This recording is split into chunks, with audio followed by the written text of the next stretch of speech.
l'association Togo pour la promotion et la défense des droits de l'homme. Nous remercions tous celles qui sont arrivés, que ce soit de Suisse ou de toute l'Europe. Donc, tout d'abord, avant de donner la parole à M. Ousmane, nous souhaitons intervenir quelques intervenants, soit au nom de leurs associations respectives ou à une initiative personnelle. Et je tenais aussi à vous dire, il y a un adage Togo qui dit les retrouvailles sont toujours synonymes de bonheur.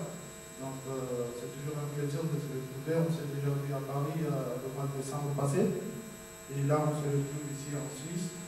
On a eu la route, c'est pas à côté, c'est loin, mais bon, ça fait quand même plaisir de voir tous ces visages ici. Je vous remercie personnellement et au nom de l'association aussi. Donc, premièrement, on souhaiterait faire intervenir Madame Régie,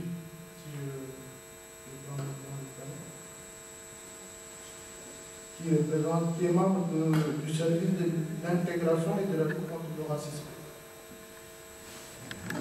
Mes discours, mais je préfère parler pourquoi je suis là et qui suis-je. Je ne veux pas être long.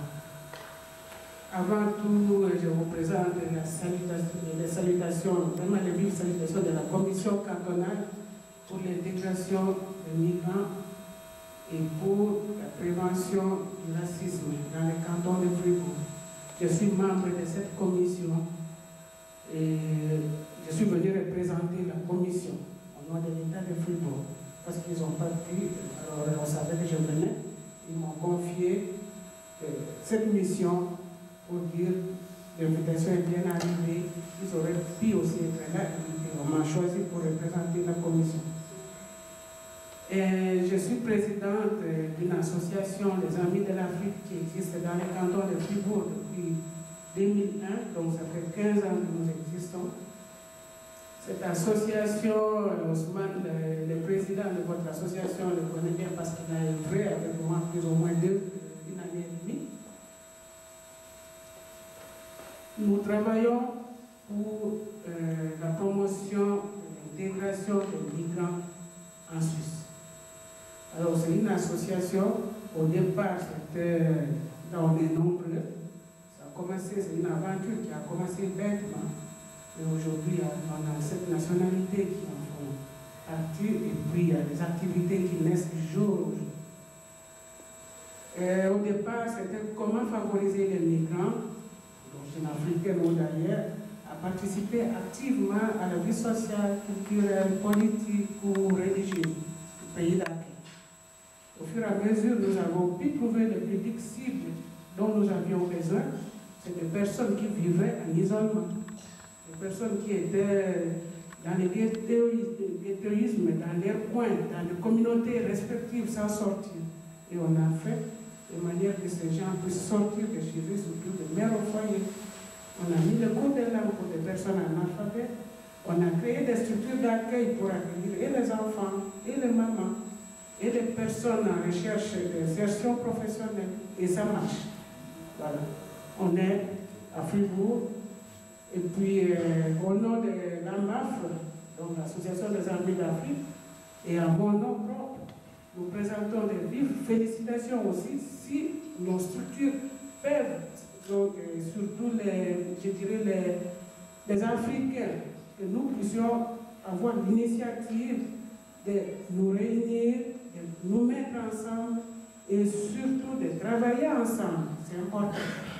Parce qu'on pose la question, que fait telle ou telle communauté, on n'arrive jamais à dire quelque chose parce qu'on ne sait rien.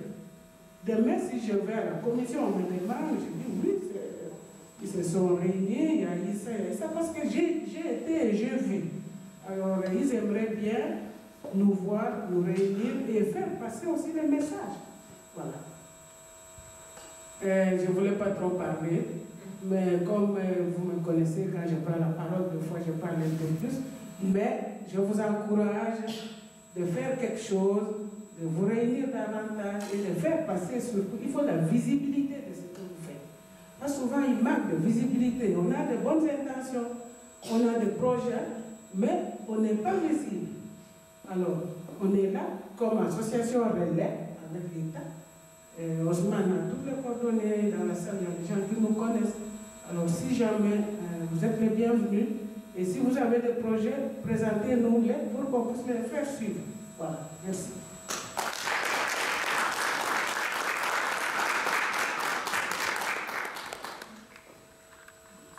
Monsieur Augustin Assama, de l'association État de l'Union. On n'a pas préparé de discours, donc j'espère que je serai assez clair.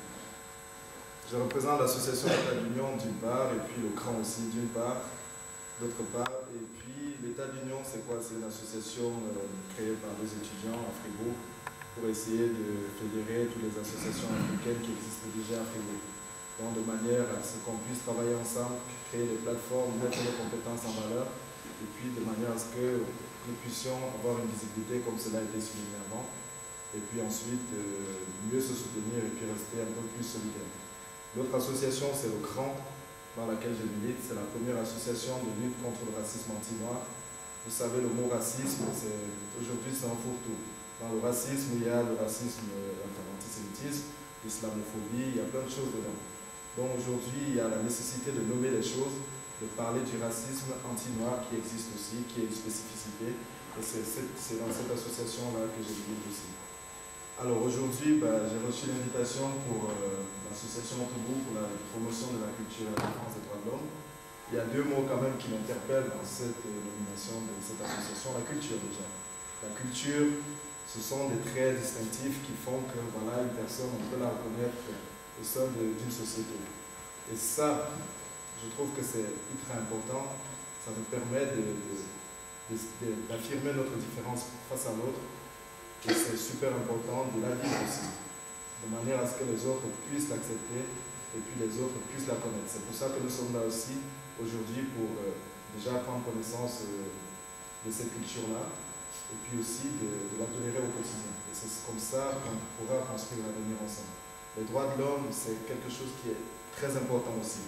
Aujourd'hui, il n'y a pas que les frontières entre les États, il y a aussi des frontières aujourd'hui, de plus en plus même, entre les opprimés et les oppresseurs, entre les privilégiés et les pauvres.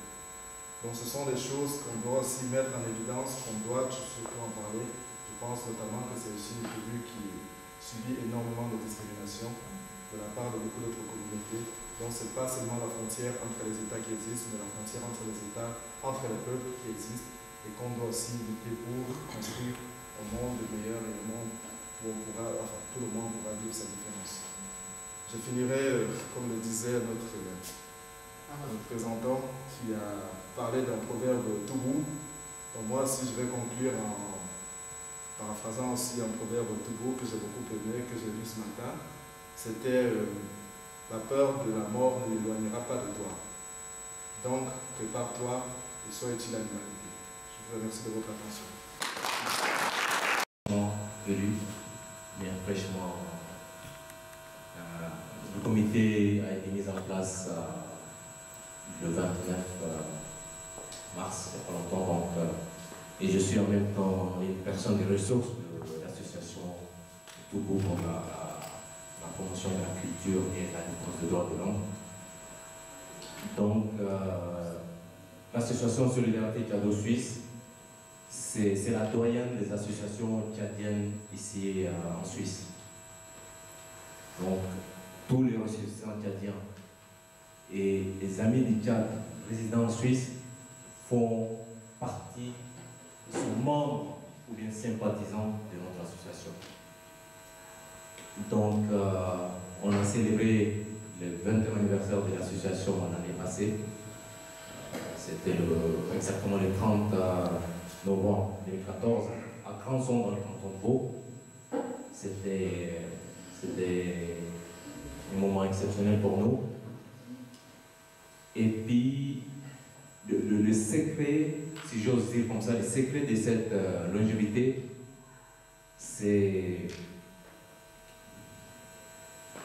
lié, si vous voulez, le secret de cette longévité, ça rime parfaitement avec les thèmes de cette journée d'aujourd'hui.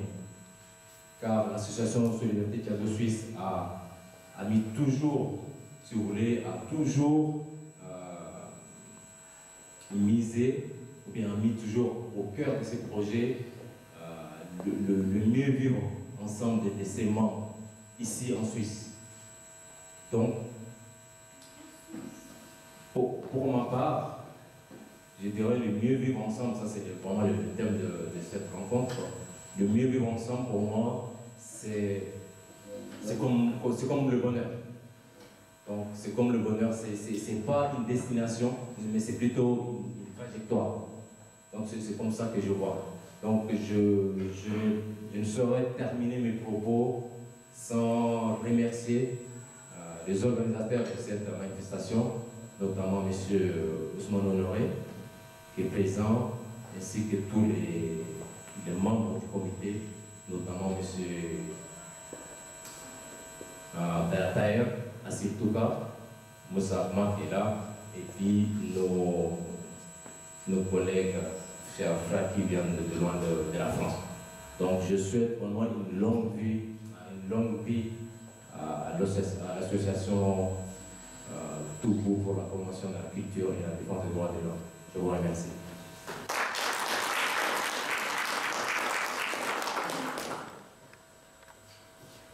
On va passer à... Le même rapport que j'ai avec ma femme, je l'aime beaucoup, mais je ne la maîtrise pas, alors il faut que je m'assieds confortablement pour parler.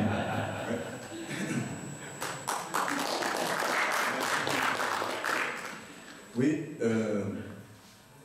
quand j'avais reçu l'information donnant lieu à l'organisation de cette soirée, eh bien j'étais très content. Et puis j'ai préparé quelques mots à l'adresse des invités. Pour moi particulièrement, ce soir, c'est une très grande joie d'être là, et je suis là en mon nom personnel en tant que Tchadien qui a su toujours se retrouver quand même à l'aise comme du poisson dans l'eau, n'importe où, dans quelle communauté tchadienne, que ce soit au nord ou bien au sud, à l'est, à l'ouest du Tchad. Quand il s'agit du Tchad, eh bien je me retrouve toujours à l'aise. Raison pour laquelle je suis très satisfait et je suis très content d'être là aujourd'hui. Et je ne vous cache pas ma joie, d'autant plus que cela nécessite déjà une certaine organisation et qui a été fait par le coordinateur Ousmane Honoré, qui l'a fait avec beaucoup de tact. Et je le remercie. Il paraît qu'à courte plainte, les gens n'applaudissent pas beaucoup, mais or aujourd'hui, ce soir, vous allez me dire le contraire. Donc, je vous demande tout simplement d'applaudir Ousmane Honoré pour le travail qu'il a fait jusque-là.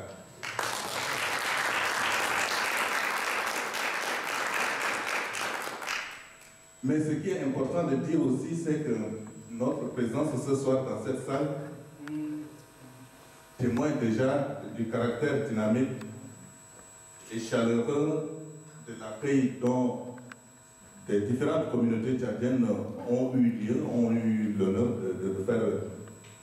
de recevoir de la part des autorités ou bien de la part de la population suisse. C'est vrai, il faut apporter ce témoignage parce que partout où des communautés tchadiennes existent, eh bien cette communauté tchadienne se singularise par une certaine organisation, par sa réserve aussi, mais également par sa volonté de pouvoir faire quelque chose, de pouvoir s'intégrer rapidement. Voilà pourquoi il y avait déjà, et je ne vous cache pas également ma joie, en octobre 93, comme on dit ici, nous nous sommes retrouvés pour la première fois en comité quelque part dans la région de Genevoise pour créer l'association Solidarité Tchado Suisse. Et c'est toujours cette envie, cet élan qui nous pousse à aller de l'avant. Donc je pense que le fait que nous nous sommes retrouvés aujourd'hui ce soir dans cette salle pour parler de l'association Toubou pour la promotion de la culture et des droits de l'homme. C'est une bonne chose parce que il faut, partout où nous soyons en tant que Tchadiens, il faut qu'on essaye de trouver, de sortir de notre carcan et de pouvoir donner aussi le sentiment à ceux qui nous ont accueillis que nous sommes là, non pas seulement de passage, mais nous sommes là pour prendre notre place, nous sommes là avec la volonté de nous intégrer, de contribuer partout où nous sommes aussi, tout en ne pas oublier aussi notre pays. Autre chose que je voulais dire aussi, c'est que les Tchadiens aiment citer leur culture et ils aiment citer aussi les proverbes. Il y a des proverbes de vous qui viennent d'être cités tout à l'heure, mais elle a à l'attention de tous ceux qui, que ce soit au niveau des individus ou bien des organisations que nous représentons. Chez nous, on dit que les troupeaux de sangliers, quand ils ne sont pas nombreux, et puis pour aller attaquer un champ et puis le dévaster, bien sûr, nous n'allons pas attaquer la Suisse et le dévaster, mais c'est un exemple, bien sûr. Dans ce troupeau de sangliers, quand ils savent que c'est un petit troupeau, et bien qu'est-ce qu'ils font? Et bien, pour aller dans un champ, ils brandissent tous leur queue vers le ciel. Comme ça donne l'impression qu'ils sont nombreux, ça dissuade le prédateur de venir les attaquer. Donc quand nous ne sommes pas nombreux, il faut se mettre ensemble et redresser nos queues vers le ciel, de manière à ce qu'on puisse avoir ce sentiment d'être nombreux et forts pour faire quelque chose. C'est-à-dire, en d'autres termes, il faut rester unis. Il faut aussi savoir que nous sommes dans un pays, et nous venons d'un pays aussi, donner l'occasion de donner une image de marque à notre chère patrie à l'extérieur.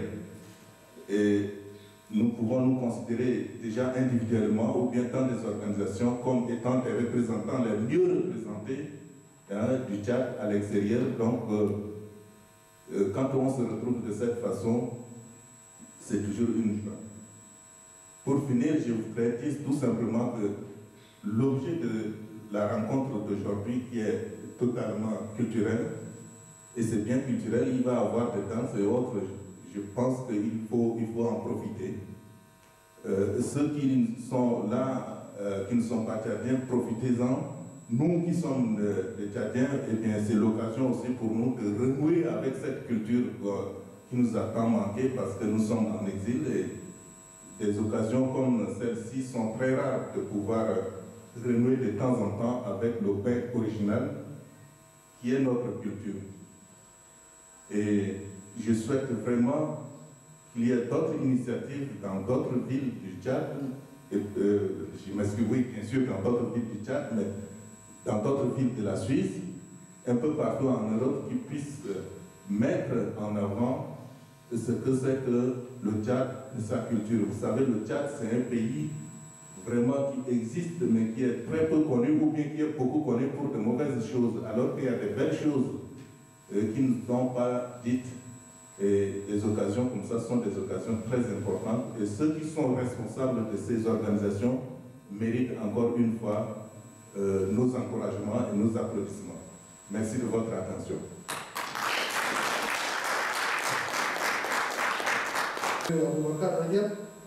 Qui pourrait quand même, je pense, mieux placé à démontrer un peu le caractère et la personnalité de Toubou à ceux qui ne connaissent pas les Toubou et qui ne sont pas des Tchadiens ou des Nigériens. Donc, M. Aboubakar, s'il vous plaît. Tout le monde n'est pas initié. Qui sont les Toubou?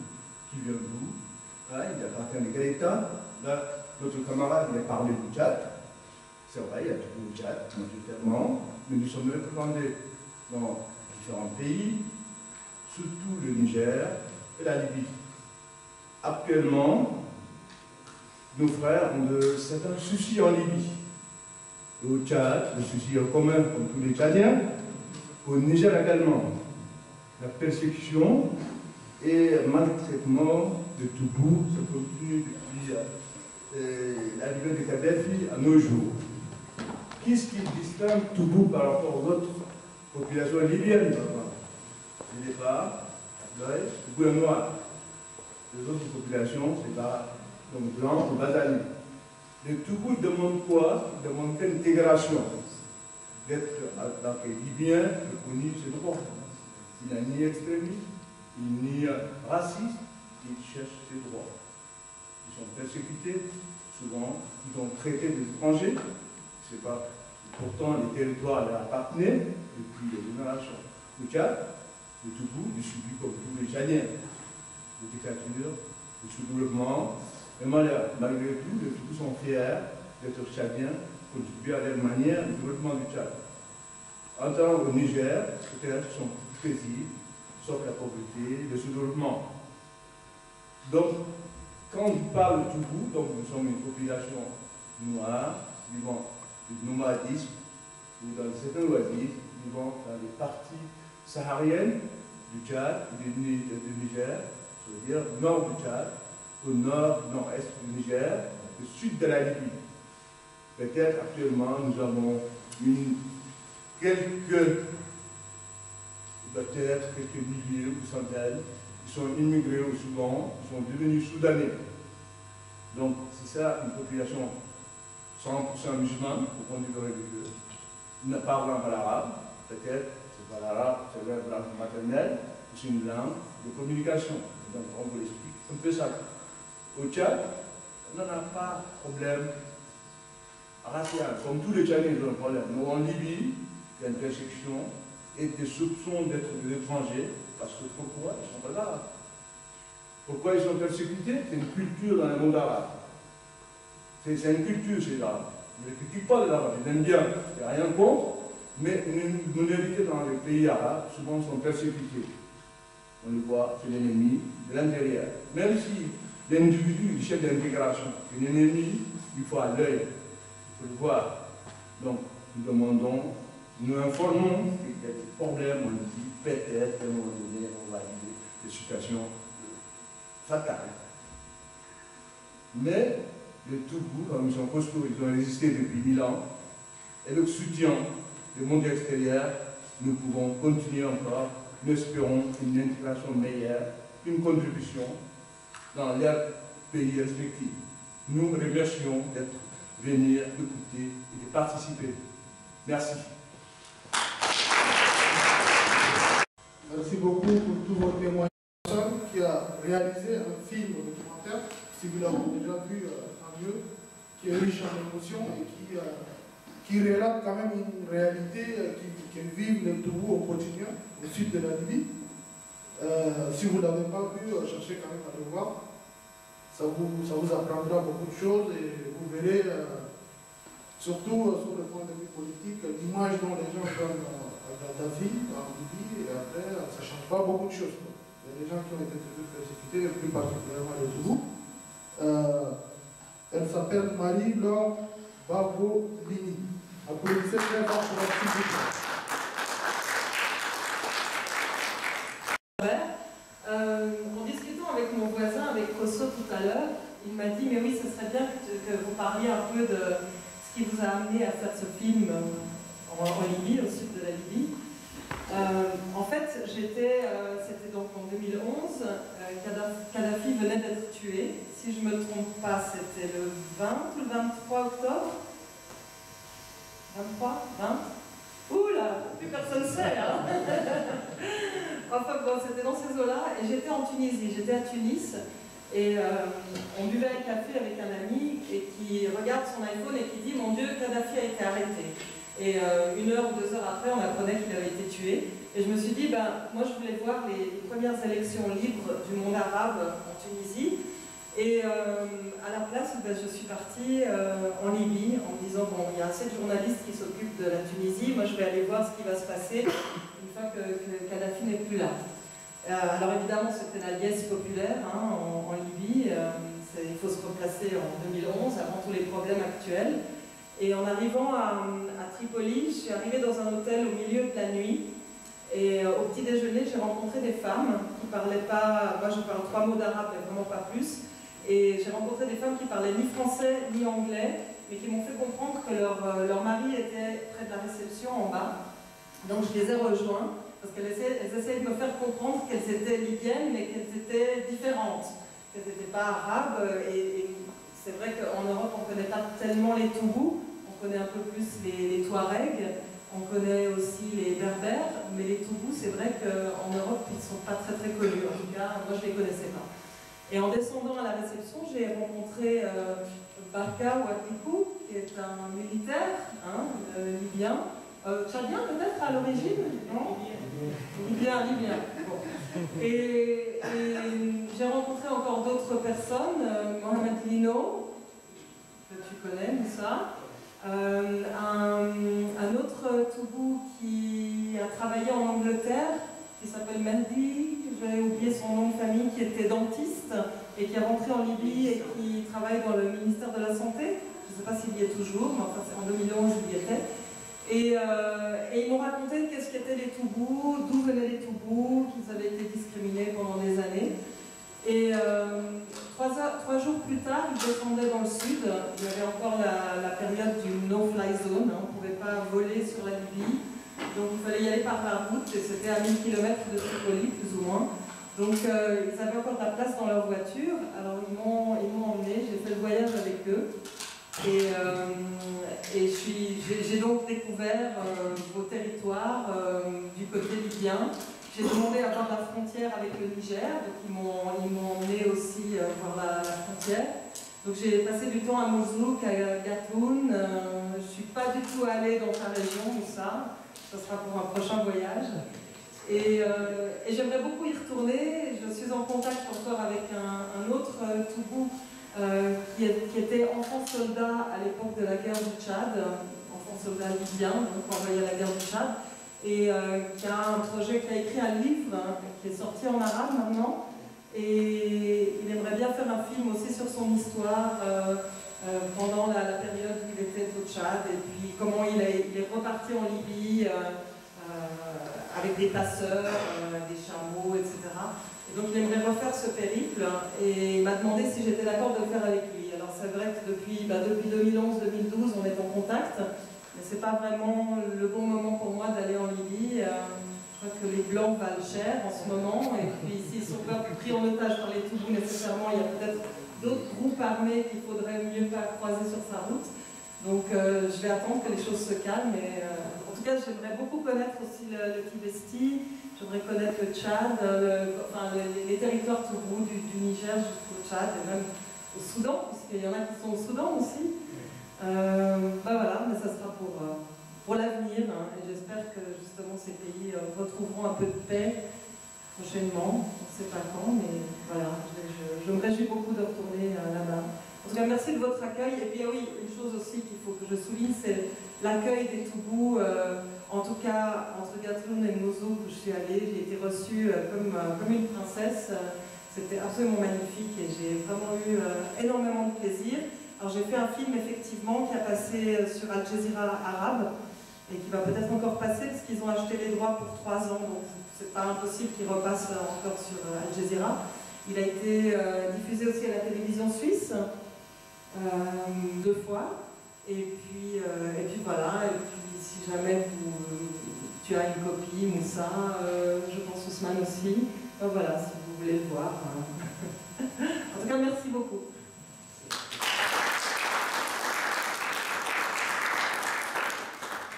Ce film documentaire. Délégué des institutions, Madame, Monsieur, chers membres de l'APTCDH. Je suis heureux de vous voir rassembler aujourd'hui, responsables des associations communautaires et politiques venues de Fribourg et d'ailleurs. Je vous remercie d'avoir répondu nombreux à l'invitation de l'APTCDH.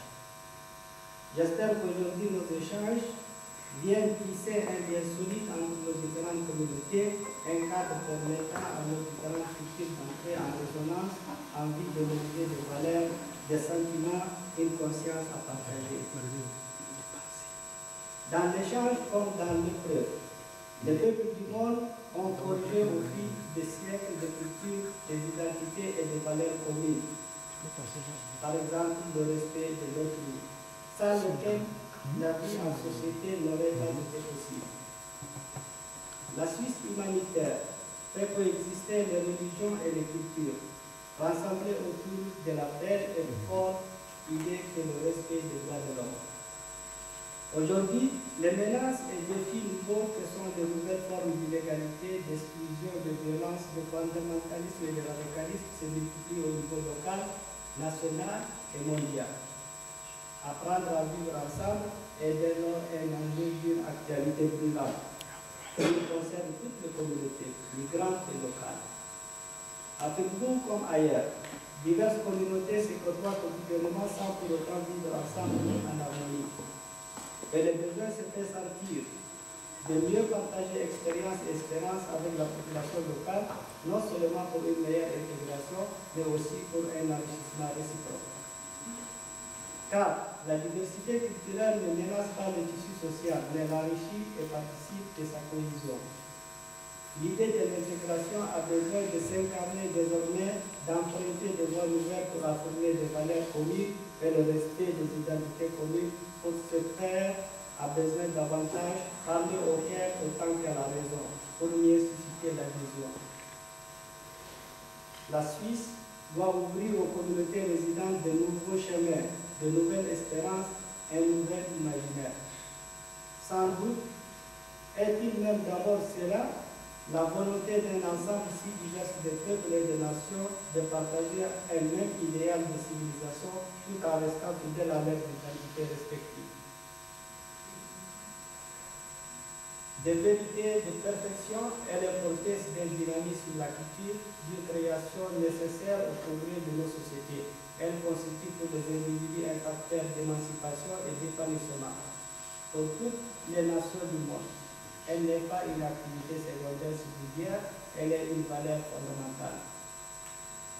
Ces conditions ont été réaffirmées avec force par l'UNESCO pour donner une âme au monde dont notre rencontre a tout fin et le prolongement.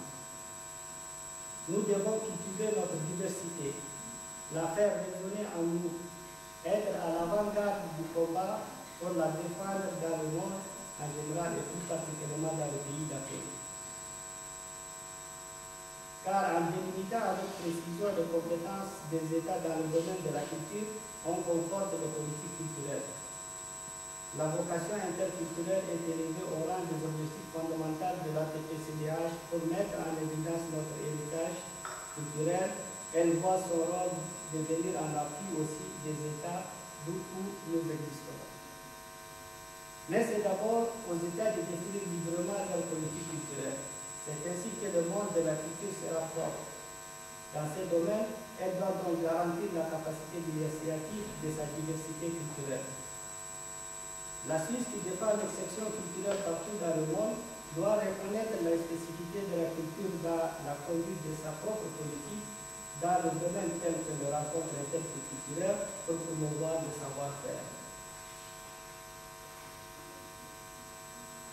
Car être suisse n'est pas renoncer à soi-même. C'est au contraire être, par exemple, encore plus tchadien, malien, kosovar, tunisien, italien, espagnol, portugais ou autre, pour plonger ses racines dans les bureaux du pays d'accueil par la force d'un destin partagé. Depuis l'Antiquité, le mouvement de la culture saisit le monde dans son entier. Le foisonnement des cultures nationales ou régionales s'en nourrit, ce qui fait l'unité profonde, exalte en réalité notre diversité. Les traces de l'histoire suisse ont constitué un riche patrimoine. Nos mémoires, nos imaginaires, nos réflexions s'entraînent des références croisées. Nos racines culturelles plongent dans le même sol. Nos rêves s'éclairent de la même lumière. Dépositaires de ces héritages, la culture les pétrit, les enrichit librement des créations de notre temps et les transmet aux générations futures. C'est aussi dans cet élan créateur qui est avant tout un acte de foi dans la liberté de l'homme et de la confiance dans l'avenir que s'exprime l'identité de la Suisse.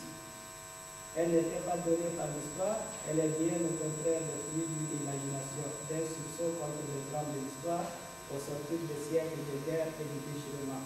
C'est dans la volonté de rompre avec la fatalité de la tragédie et sévit la grandeur et l'audace du dessein commun.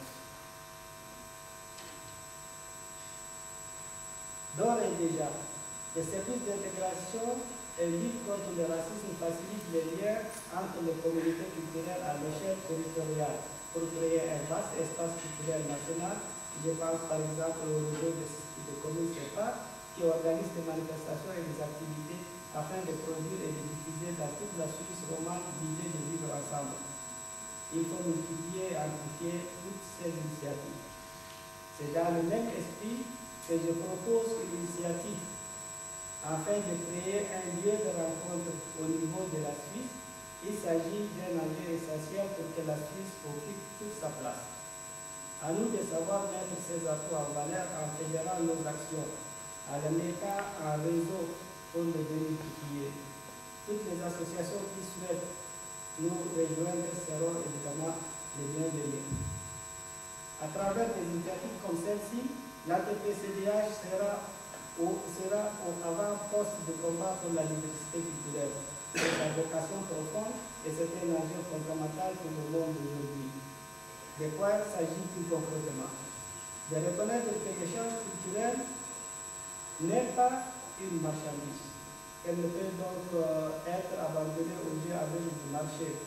C'est la conviction qui nous anime dans la construction de notre communauté. C'est tout le sens du combat pour l'exception culturelle que l'ATP menée sans relâche depuis une année, animée de la conviction forte que les rencontres entre les diverses cultures est un bon cadre, porté par la mobilisation sans faille des membres du comité de la culture. L'ATP-CDH n'a cessé avec d'autres de se battre pour défendre ce principe. C'est un combat riche qu'il faut livrer sans relâche, car les enjeux sont considérables. C'est aussi de notre vision de l'homme qu'il s'agit, car l'exception culturelle est une affirmation politique et morale de la plus haute importance. L'affirmation qu'il existe des activités humaines qui ne sauraient être prévues à leur dimension. L'ATP-CDH pèsera de tout son poids pour que la Confédération nous offre un lieu de rencontre et nous comptons sur l'appui de tous pour y parvenir. Et nous comptons sur l'appui de tous pour y parvenir. Merci. Je vous remercie.